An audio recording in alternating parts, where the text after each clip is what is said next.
bëgg sama xarit la dama lay bañ a histoire. yenn commentateurs yi ñoo lay am. naan baal nee na député yi dañ taxaw si biir yow ku fi coupé te yëg lu woon ñu coupé sa uy. coupé sa la uy. yàlla jàmm yàgg. ayca ñaareel ponk bi ñuy fas yéene waxtaane Ameth moo di capitaine Touré moom mi nga xam ne la ñu dàqee woon fa nga xamante ni moo di ci gendarmerie nationale bu Sénégal bokk ci fa nga xam ne fa la nekkoon mu di section de recherche moom nag boobu ba léegi mënees na jàpp ni turam presque weer bu yàlla sàkk daana dellu si waat ci place publique bi wala sax bés bu yàlla sàkk loolu da ciy bokk li nga xam ne léegi-léegi topp na ko ginnaaw bi ñu ko dàqee ba ndégé ni ay jafe-jafe yi nga xam ne mu ngi ciy nekk di dund loolee nag moo ko wax loo encore gi yoon ndax ni ki démb daal am na benn poste boo xamante ni jot na ko biral ci fi nga xam ne moo di page Facebook am boobu ak léegi moo la toll ci 12 heures de temps mu dellu si waat nag ci li nga xamante ni jot na koo dund contrat ba nga xam ne amoon na ko fi nga xam ne moo di IAM ala contrat boobu la tamit na nga xam ne mu lañ ko rompre mu jàpp loo xamante ni dëppwul ak yoon leneen la nga xam ne jot na ca àddu également muy nga xam ne Sénégal yi que ni moom fas yéene naa delluwaat fi nga xam ne moo di ci daara ji kawe ji la ñuy woo université Cheikh Anta Diop bu Ndakaaru ngir daal di fa lijjanti li nga xam ne moo di master 2 continuer li nga xam ne moo di wéyal njàngam de sorte que muy am benn capacité bu koy may ba tax na mu mën a ñëw sax di ko joxe ci li nga xam ne moo di secteur privé bi bonte ne sax jot nañ ko gantala déjà benn fa nga xam ne moo di IAM ci loolu nag jot na ci yokku tamit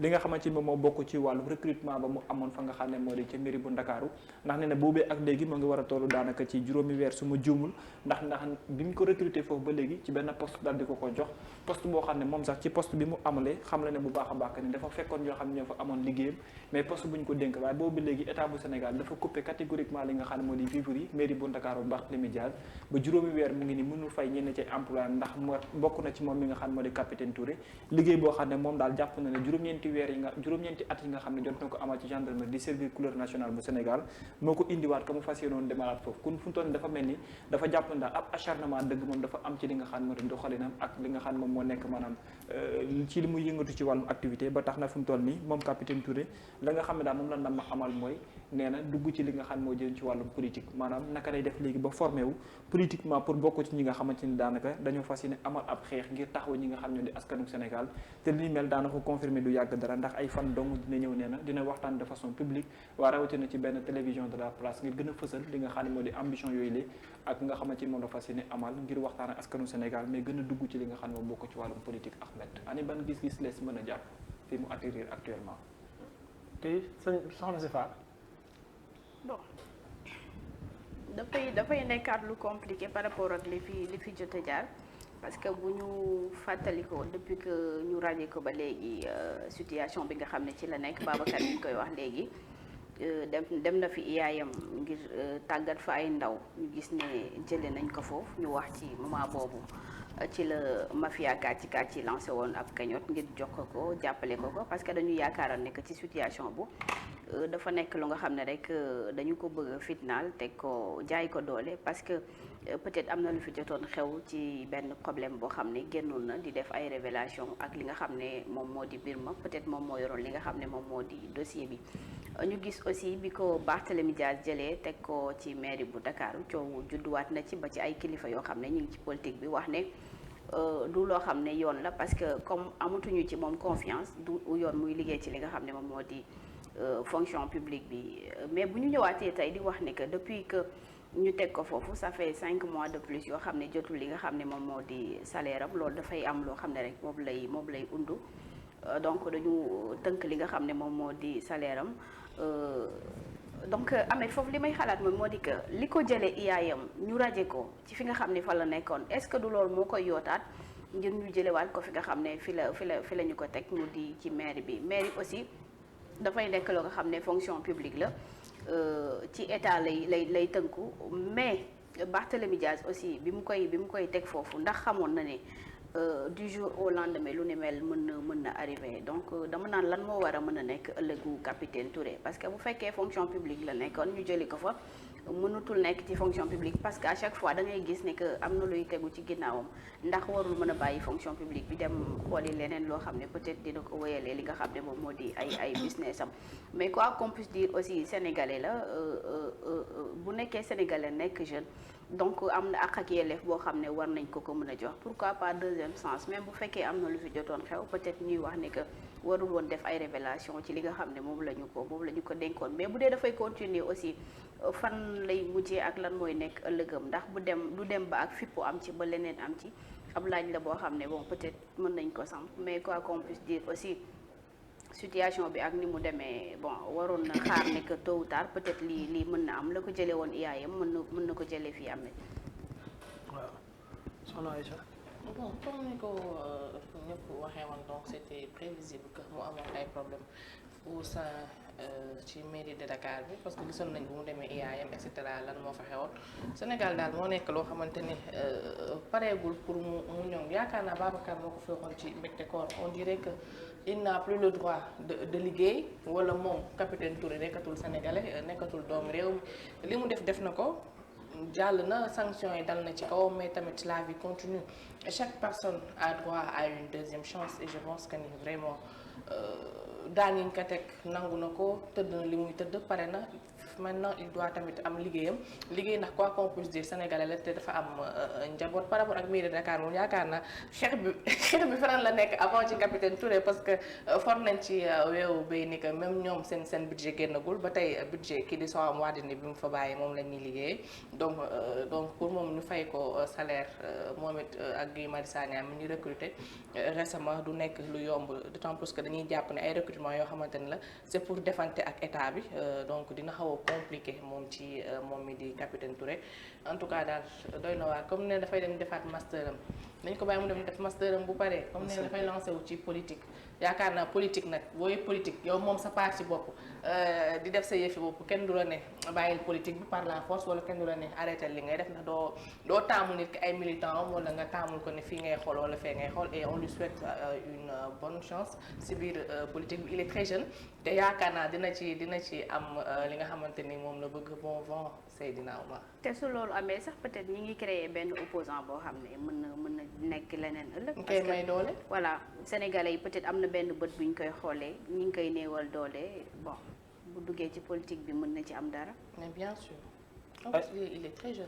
Aïcha waaw waaw ki la viré. non j'ai un sérieux problème man. un très sérieux problème. c'est quoi. dama mënul comprendre Sénégal réew moo xamante ni dañuy privilégier compétence réew moo xam ne dañuy privilégier citoyenneté réew moo xam ne dañuy privilégier patriotisme. parce que noonu rek la mën a ñàkkee de sorte que gis une personne boo xam ne ku légitime la am benn capacité de servir pour la population malheureusement on te dit non et c'est là où nous sommes.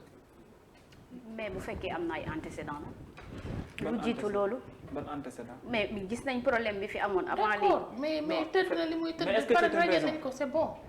d'accord ma ci peut-être ñu ciblé benn nit parce que am na loo xam ne jot na fi jaar lu mën a xew sénégalais la te am na fi àqam ak yelleefam mais beneen gis-gis bu may amaat est-ce que dañu bëgg a joxe benn leçon wala ñu bëgg ko teg ci ay conditions yoo xam ne peut-être pour ñeneen ñi nga xam ne ñu ngi ci biir armée bi wala ñu ngi ci yeneen ndombol tànk yoo xam ne peut-être am na ay secret d'état yoo xam ne xam nañ ko ñu bañ a def comme peut-être kaawu capitaine Touré. Quand il s'agissait d'un cas boo xam ne c'est indiscutable on pourrait se remettre cette question malheureusement tel n'est pas le cas. Sa situation est discutable c'est ce que les experts ont dit léegi nag foofu la ñu toll après cela nag nga accepté nit ki accepté même bu ko accepté wul condamnation bi war a am ci moom wala li ñu ko war a daan ñi daan ko ba pare bu ñu paree dañuy jéggiloon ñu jàll ci leneen il a des compétences ñenn ñi nangu nañu ko parce que def na formation ba am diplôme yoo xam ne muy fësal que ne véritablement oui am na compétence bi ni mel est-ce que mën na servir les Sénégalais mais ñenn ñi jàpp ne oui yow nga ne kaay moo ñodd la pour taf la même bu fekkente ni Barthélémy Dias lañ koy reprocher c'est de façon illégale ci poste yi nga xam ne mu ngi koy créer au niveau de la mairie mais que les gens disent véritablement que ni poste yi nañu dem ci yoon ñu xool que ni lii mënul nekk ñu dakkal ko mais du moment où on l'accepte ba ay nit di fa liggéey ce n'est pas normal que nit ki am ay mbokk am ay waajur war leen mën a jëriñ war leen mën a jox lu ñuy dundee nga leen di couper loolu vivre boobu noonu mais bu ñu dem ba tollu foofu sax boo leen di fay quelques mois nañ dem ci évaluation si ça sert à rien du tout pour la mairie de Dakar et les Dakarois ñu ne donc c'est définitif on n'a qu'à arrêter mais doo continuer nit ki di ko bàyyi di ko espérer loo alors qu'en vérité doo joxoo ko dara muy fekk si waat c'est-à-dire guerre bi war a am diggante ay politique na yem ci ay politique. donc c'est pas seulement capitaine Touré moom la ñu mais justement situation boobu noonu du situation contre capitaine Touré ni contre guerre la politique mairie de Dakar mais c'est l'ensemble des mairies pratiquement mairies yu bari Babacar ba léegi jotuñu seen budget de fonctionnement. donc loolu du mairie de Dakar kese. donc déjà Barthélémy Dias cabinet mi yëpp amul kenn ku ciy jot salaire depuis presque 6 mois. 5 mois mu ngi nii. voilà ñoom ñëpp kenn jotu ci salaire donc c'est pas seulement capitaine Touré ou la mairie de Dakar. Il y en a des maires yoo xamante ne nii ba fii may wax ak yow jotuñu seen budget de fonctionnement pour mën a fonctionner. waaw mais xam nga kii da ci gën a pire le. non c'est que capitaine Touré dafa am tour rek. non waxuma Babacar je connais des maires yoo xam ne actuellement ñu ngi souffrir même le maire en tant que tel jotul salaire am. non waxuma foofu dama ne. il y a un problème politique entre Barthélémy Diaz et Macky Sall. non ça moom c'est non ma Babacar man parce que parfois c'est une personne boo xamante ni publiquement moom rek la ñu toog dégg fi Macky Sall di ko tontu. non xaaral ma wax la dafa am loo xam ne parfois du ma ci bëgg a dugg. c'est-à-dire parfois on a beau ñu tirer sur Macky Sall. mais les responsabilités sont partagées xam nga lu tax. c'est-à-dire ce recrutement là y a combien de personnes de Dakarois yu nekk biir Dakar doon na ma Dakar maanaam li ñuy doyee capitaine Touré à la mairie de Dakar amul benn Dakarois bu ko mën. mais c'est de bonne guerre. mais maintenant kon la faute c'est pas Macky Sall ce qu'il faut dire mooy na politiciens yi arrêté di xeexee suñuy appareil entre ñoom c'est-à-dire loolu la ñu war a arrêté c'est-à-dire un gars comme Guy Marius Sagna déjà nga jëlee ko de Ziguinchor indi ko ba Dakar pour jox ko fi liggéey alors que y a des Dakarois yoo xam ne votel nañ la wala àndoon nañoo ak yow wala ñu ngi biir Dakar soxla liggéey amuñu liggéey nga bàyyi leen fi. non c'est-à-dire loolu noo ko mën a tuddee parce que la compétence amul dëkk. non Babacar soyons logiques. La mairie de Dakar. Elle est là pour les Dakarois. Soyons logiques. Pour les Dakarois compétents. Non xaaral non mooy la question tu veux me dire que dans tout Dakar amul kenn ku am compétence bi capitaine Touré am ak Guy Marius Sagna. dégg li ma wax de. capitaine Touré bi. non dama ne ma compétence. non dama ne da nga bëgg a wax Dakar amul kenn ku am compétence boobu. non Ahmed tollootuñu foofu. du ñu nekk toll non déglu rek ma wax la. capitaine Touré bi muy servir fan la doon servir yi. Dakar. non Babacar yaa ngi jur une mairie n'est pas comparable à gendarmerie yow lan nga bëgg mairie Dakar ñu dëkkul Dakar duñ fa servir loolu nga bëgg a wax si je comprends bien. En tout cas daal est-ce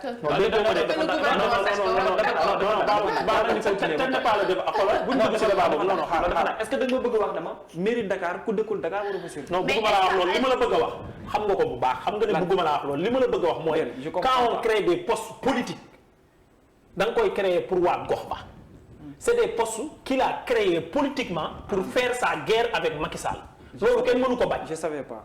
donc looloo tax mu créer postes yi. looloo tax mu ciblé ñaar ñi. xamoo ne postes yi donc maintenant Macky Sall day def la même chose. ñoom ñëpp laa wax j'ai dit que les politiques ils n'ont qu'à arrêter de prendre nos appareils loo xam ne ñun ñoo leen ko dénk di ko xeexee seen biir man loolu laa wax. que ça soit Guy Marius Sagna Macky Sall la Ousmane Sonko ñoom ñëpp Macky Sall da koy def day jël suñu mbir ñun ñëpp lu ñu moom mu jox ko ay goroom wala mu jox ko ay doomam pour neexalee leen pour yokk leen puissance wala mu jël lu ñu moom Babacar da koo contre mu dàq ca Babacar xañ ko ko de même que les opposants noonu la ñuy def dañoo jël ñii jox leen lii pour xeex ak Macky Sall.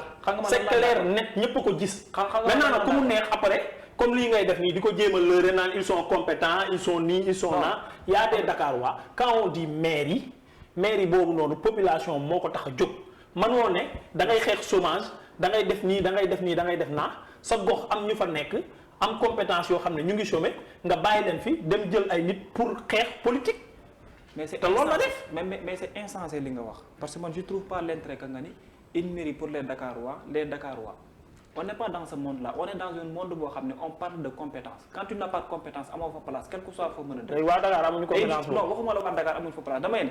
non quel que soit foo waaw dafa amee. dama la déglu léegi may ma kay man tamit ma yeggali kii sa nga jógee man Sébikotane laa. waaw may ma yeggali te ñu ngi nii Dakar di liggéey mais.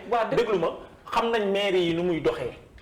bàyyi sa dof-doflu gi xam nañ mairie yi nu muy doxee. mairie Kayemor ba ma dëkk am na ñu fay servir ñoo xam ne dëkkuñu fa mais compétence bu leen fa yóbbu. bien sûr mais am na si ñoo xam ne aussi. mais su amee biir Kayemor dañoo war a jël waa Kayemor. dama ko ne li ma ko wax dama ko ne dafa simple dama ne moom il parle de postes yoo xamante ni ce sont des postes politiques ma ne ko je savais pas kon kay débat bi du sori. mais comme moom poste politique la ko gisee man xam nga ne poste politique la pare naa ci capitaine Touré bi par rapport ak position bi nga xam ne moom la taxawee ak profil bi mu am. est-ce que bu doon beneen capitaine Touré boo xam ne du moom la ñu rajee du capitaine Touré boobu lañ doon tudd ci coowal Adji Sarr du capitaine Touré boobu moo dem IAM doon jàngale ñu jëlee ko fa est-ce que su boobaa dina am possibilité toog ci wet taxaw fii ànd ak Barthélémy Dias quelle que soit compétence bu mu am du ko jël quelles que soient les compétences. ma ne nag c'est des postes mérités juste pour faire la guerre. mairie bu Dakar bari nañu fa fal ñu dëkkul Dakar wala ñu dëkk Dakar ñoo xamul.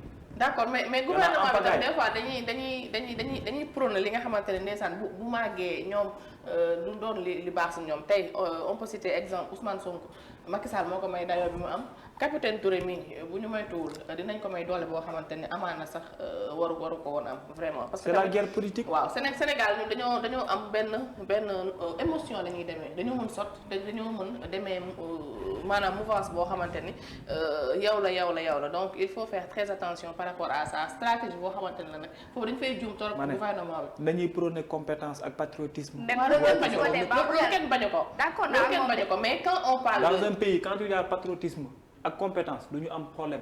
de mu amul compétence. kan noonu yow est-ce que newoo di nelaw. non la wuma ñii guerre politique la ñuy def même Baba kii mi capitaine Touré position bi mu taxawee nii même bu fekkoon ne que amul compétence bu boobaa Barthélémy mën na koo teg fii parce que police dañuy guerre am na sax politique. compétence. waaw mais loolu laa damay ne. faj jàngale ba mu doon def compétence moo ko fi yóbbu parce que dafa am diplôme yu tax ñuy wax. moom mi ko woo recruter ko dafa jàpp ne capitaine Touré am na compétence boobu parce que servir na 9 ans ci gendarmerie te mosuñ ko jiiñ yenn yi.